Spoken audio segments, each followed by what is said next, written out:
So as well as thin film interference, interferometers are actually an incredibly important scientific tool and a nice application of, as the name suggests, interferometry. And so I just want to show some of the things that are completely cartoonified away in the textbook and go over a couple of the applications.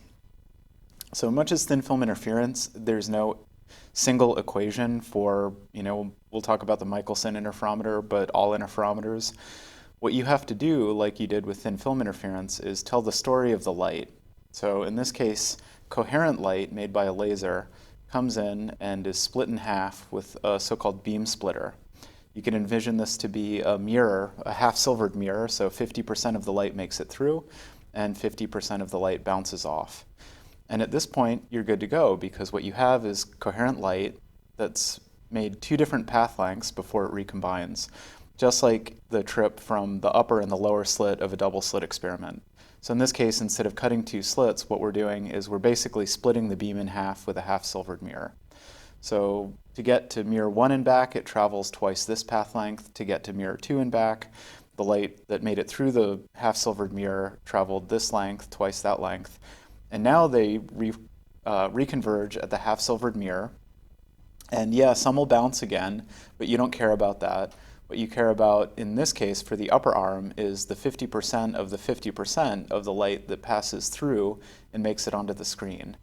Likewise, for this light that initially made it through the beam splitter only to bounce off of mirror 2, when it comes back, what we care about is the 50% of that light that first made it through that bounces off the beam splitter the second time and makes it to the screen. So short story again is that light comes out of the laser, gets split in half. Each half of that light takes a mystical journey to its own personal mirror, and then after some of it gets lost by making it through again, parts of those beams then reconverge. Some of it makes it through from mirror 1, some of it bounces from mirror 2 and makes it onto the screen. So short story is that they have different path lengths, and therefore you could see a bright or a dark fringe from constructive or destructive interference. And this, because it's predicate on the wavelength of light itself, has an incredibly sensitive ability to detect small changes in distance in between mirror 1 and mirror 2. So knowing the actual distance is going to be very tough, but knowing that if mirror 1 wobbles on the order of a quarter of a wavelength of this light, then you would see it as a bright fringe turns into a dark fringe. And we'll go through the math to explain why a quarter and not half. Okay, so this is how this would look in real life. This is how the interference fringe would look. So it's actually a set of fringes because everything gets kind of smushed out with a lens. But if you go from bright center to dark center, that would correspond in a pure Michelson interferometer to a quarter wavelength change. So here's the light being created, here's the half-silvered mirror, and then some extra bounces. Actually, sorry, this is the light coming in. This is the laser, and this is the half-silvered mirror, and then these are the two adjustable mirrors. And as you can see, this is all done with Legos. So we've managed to go from a very difficult experiment to do in basically 1900 to something you guys could do on the tabletop with some Legos. So this is a pretty cool one. And again, adjusting these dials would turn bright to dark fringes. This is the original, and this is actually an amazing feat of engineering. It's not the original, but this is the first major application scientifically. They did this, obviously, as you can tell from these gentlemen's mode of appearance, they did this without lasers. So they were able to do this with just coherent light that was kind of winnowed down to one particular wavelength and not a lot of it. And this is a huge bench that's floating on a pool of mercury. So mercury has enough density to support this large floating table, and these are the mirrors and the lenses on which they were able to do this experiment. And initially this was to figure out whether or not light truly was a wave without a medium, that the electric and magnetic fields, as Maxwell's equations suggest, kind of bootstrap themselves through space, because even 40 years later, people didn't quite believe it and thought there must be this magical substance called the ether through which light propagates. And so the idea of this table, this original interferometer experiment, was that you take the measurement and then you move it by a quarter turn, and you're moving relative to the background of this cosmic ether. So what you would get is that the wavelength of light would bunch up as suggested by something like the Doppler effect, because you're moving with the ether or away from the ether. They saw nothing. Einstein came out with the theory of relativity, special relativity, the rest is history. This is very old, as everything kind of in context suggests, this Mark Twain-looking guy experiment that uses this. This is a modern application, so you may have heard about this in the past couple of years. So in part, a group working in Hanford in the center of Washington State, in collaboration with another group that's working in Livingston, Louisiana. It's worth reading this at some point. It's like such an insane story, is that about 1 billion years ago, a 36 solar mass and a 29 solar mass black hole found each other, spiraled in, lost a lot of radiation in the form of warping space-time itself, because they're big black holes, and then they smushed together to create a 62 solar mass black hole and released 3 solar masses of gravitational radiation. So a paperclip's worth of mass is enough to destroy a city through mc equals mc squared. These guys lost 3 solar masses worth of sun, or 3 solar masses worth of energy, radiating out in gravitational waves. And that's a pretty energetic event, but you need something like this to detect it. So this is a really long interferometer. Again, there's one in central Washington. This is the one in Livingston, Louisiana. These arms are 4 kilometers. So you can actually see how big this thing is, because there's not much scale. You can actually see the curvature of the Earth on this. So interferometers are really awesome. They're actually really easy to analyze too, because there's no trigonometry anywhere. So that's what we'll do next, a little bit of Michelson interferometry. So we'll do a problem with the Michelson interferometer and put numbers on it. And much like thin film interference, there's no equation, there's no interferometer equation. So you analyze these by literally just following the light through and cataloging all the stuff that it does. So to put some numbers and parameters on stuff, we'll actually solve this problem. So I move the arm of a Michelson interferometer. So one of these is the movable arm. We'll call this the movable arm. Doesn't make a difference, one of them moves. And it's operating on 663 nanometer light, so red laser. And what happens is the movable arm moves, and you see 500 bright and dark fringes pass by. So it goes from bright to bright. That's one fringe, dark, bright, second fringe, 500 times. And that is, again, a super sensitive measurement of distances. So again, no equation. What we have to do is we have to tell the story of what the light beam itself is doing. And just to put some distances on stuff, the distance in between this beam splitter and L, and the first mirror, we'll call this L1. The distance in between the second mirror and the beam splitter is L2. And the distance in between the screen and the beam splitter is LS for screen. Okay? And now we just talk about what happens with ray 1 and ray 2. Where ray 1 is the beam, part of the beam that gets split off and goes to the upper arm of the interferometer, and ray 2 will be the part of the beam that goes to mirror 2 and back. Okay, so there's no such thing as ray 1 and ray 2 until we get to about here. So one beam comes out of the laser. It's only when it starts interacting with the half-silvered mirror that I start caring. So ray 1, first thing that happens is it reflects. So it reflects off of this and travels by a distance L1. Okay, so I'll just say R for reflect. So we have a reflection, and then we travel a distance L1. Then we bounce off of mirror 1, so that's a second reflection. And then we travel back by L1, and we make it to the beam splitter again. Now, because we care about fringes showing up on the screen, we care about, yeah, it will be beam split again, so this beam that was split will be split a second time. But we don't care about the part that reflects. In this case, we care about the part that transmits. So I'll write it. Turns out that transmission, doing nothing to the beam, does nothing to the beam. So then we get the part that transmits and comes down here. Okay, so then it travels a distance LS. So all in all, we get 1 reflection, 2 reflections. We travel 2 path lengths of L1, 1 path length of L2, 2 reflections, 1 path length of L1 and 1 of L2. And I forgot to write down the second L1, so we'll just put a 2 there. Okay. So what about the second beam? So the second beam travels this way.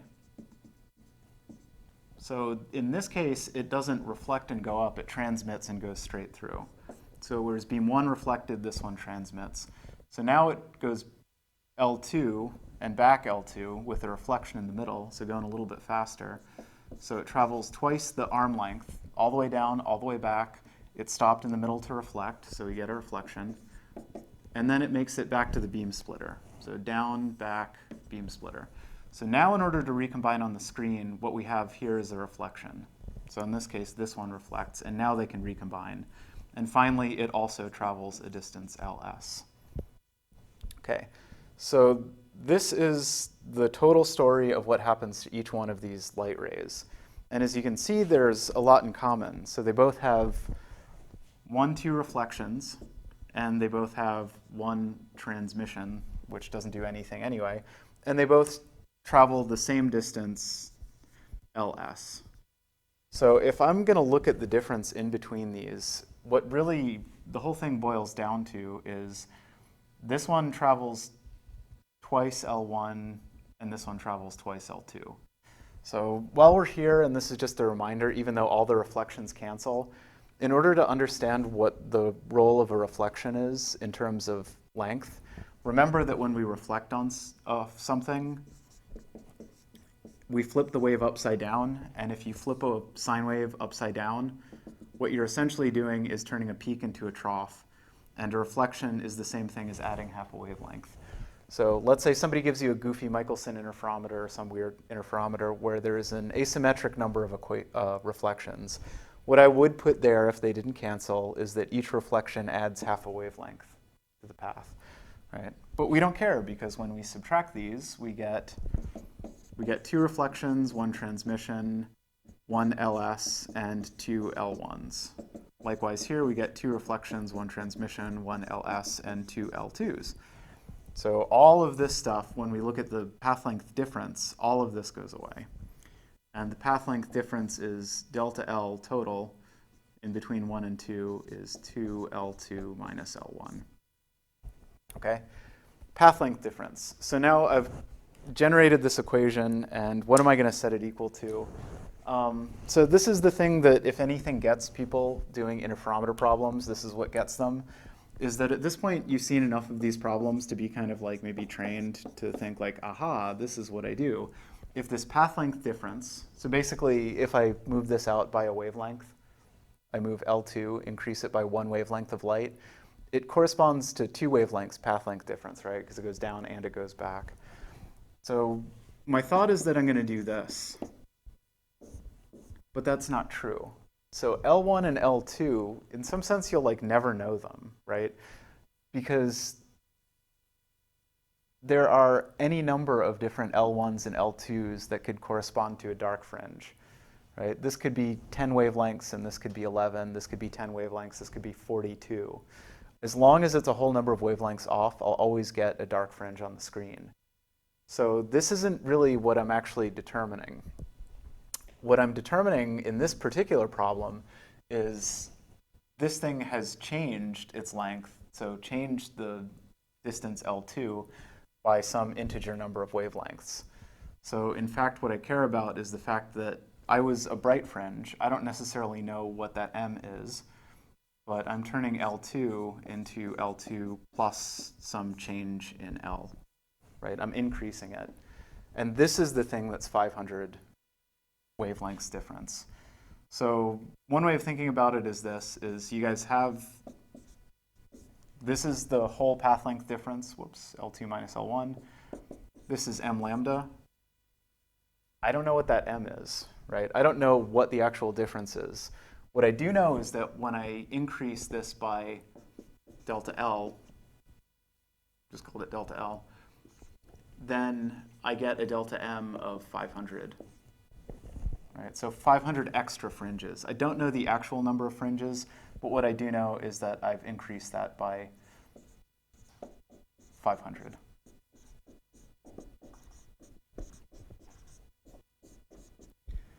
Okay. And this is kind of a chunky way of saying it, but so I could factor out this goofy thing. And you'll realize once you've seen a couple of these is that why didn't you just say that? You're doing this in a slightly needlessly complicated way. So what I know is that if this thing started with a bright fringe, I know that this is an integer anyway. So what I'm left with is the increasing of the movable arm by delta L, because it went down and back, is related to delta M. Right? So one way of thinking about this conceptually, which is probably pretty useful, is that delta L is delta M lambda over 2. So basically delta L was 500 half wavelengths. Because each time I increase this by half a wavelength, well, that's half wavelength down, half wavelength back.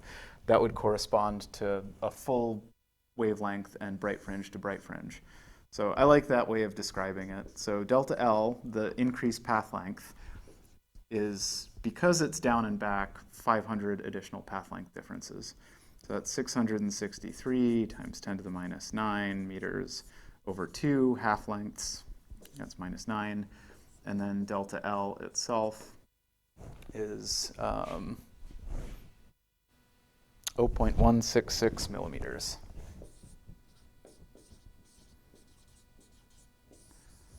And again, this is very sensitive. So we did some extra analysis in the sense that if you did actually know what L1 and L2 are, you could determine precisely if it's a bright or dark fringe. But what I want to do is give you a problem that had at least one trick in it. So what we did is we started at a bright fringe and then essentially added fringes by adding wavelength. So it was this extra delta M and this extra delta L that was important in this case. So if you understand all the details of that, there's probably only one trickier Michelson interferometer question that somebody might ever ask you, which is what happens if I put a chunk of material with some index of refraction there? And the answer is, oh no, I have lambda air here, and I have lambda whatever that material is there. So I actually have to determine how many wavelengths, but I have to account for these two different wavelengths and kind of add them up in chunks, which is slightly annoying, but totally reasonable to do. Okay, and again, these are super useful. This is the basis of a lot of really cool science, like measuring black hole masses.